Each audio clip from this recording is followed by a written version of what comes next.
Muy buenas a todos y bienvenidos a Error de Record. Soy Sergi Castañeda y continuando con el especial de Sitges del año pasado, os traigo la review de River, o con el nombre que la van a estrenar por estos lares, Atrapados en un bucle infinito, la nueva película de Junta Yamaguchi, director de la simpática Más allá de los 2 minutos infinitos, y que vuelve a la carga con otra simpática película muy bien por el estilo de aquella joya que arrasó en Sitges en años pandémicos. Mikoto es una mujer que trabaja en una posada centenaria en Kibune, Kioto.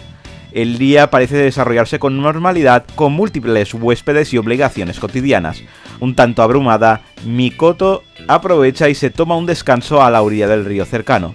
Pero cuando regresa de nuevo al trabajo, ya nada es igual. Exactamente 2 minutos más tarde, por alguna razón se encuentra nuevamente frente al río. Esto le ocurrirá a ella y también a otros empleados, camareros, chefs e invitados. Todos comienzan a sentir algo extraño. Podía ser que se encuentren atrapados en un bucle temporal. Más allá de los 2 minutos infinitos supuso una bocanada de aire fresco en la pandémica edición de 2021, y donde muchos en la prensa nos sorprendió el escaso entusiasmo pese a ser una película que tenía todos los ingredientes de One Cut of the Dead, una película pequeñita, con muy bajo presupuesto, pero con un corazón y una idea sencilla pero potente. Aquella historia de pantallas en el tiempo da paso ahora a una historia en un idílico onsen japonés del pueblecito de Kibune, en la montaña de Kioto, con un río de telón de fondo cuyos protagonistas se ven encerrados en un bucle de tan solo 2 minutos. Ellos son plenamente conscientes de este loop y entre todos los habitantes de este onsen intentarán descubrir de qué manera pueden salir de este bucle.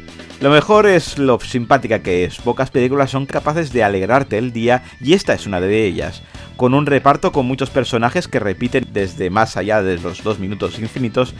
Tendremos un funcionamiento que se entiende las primeras de cambio y que con algo más de presupuesto que en la anterior, pero poco más, han hecho que en el Cine Prado la gente aplaudiese y con ganas y se llenasen los buzones de votos de 4 y 5 puntos, siendo 5 la máxima nota que se le podría poner.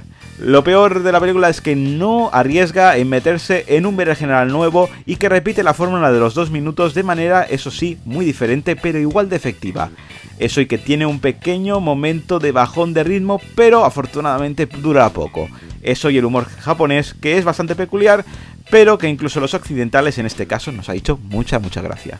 Así que vamos con las valoraciones. En IMDb ha conseguido un 7,4, en Film Affinity un 7 y en Error de Record vamos a ser más generosos, vamos a ponerle un 8,5 porque es una muy buena película, simpática y hecha en un paraje maravilloso y que si te encantó Más allá de los 2 minutos infinitos no podéis dejar escapar esta película. Recordad que las valoraciones son personales y que si tenéis la vuestra podéis dejarla aquí abajo en la caja de comentarios y nada más por hoy, suscribiros y dadle al like, que hay mucho sobre el contenido a este canal y nos vemos en el próximo vídeo con mucho más cine.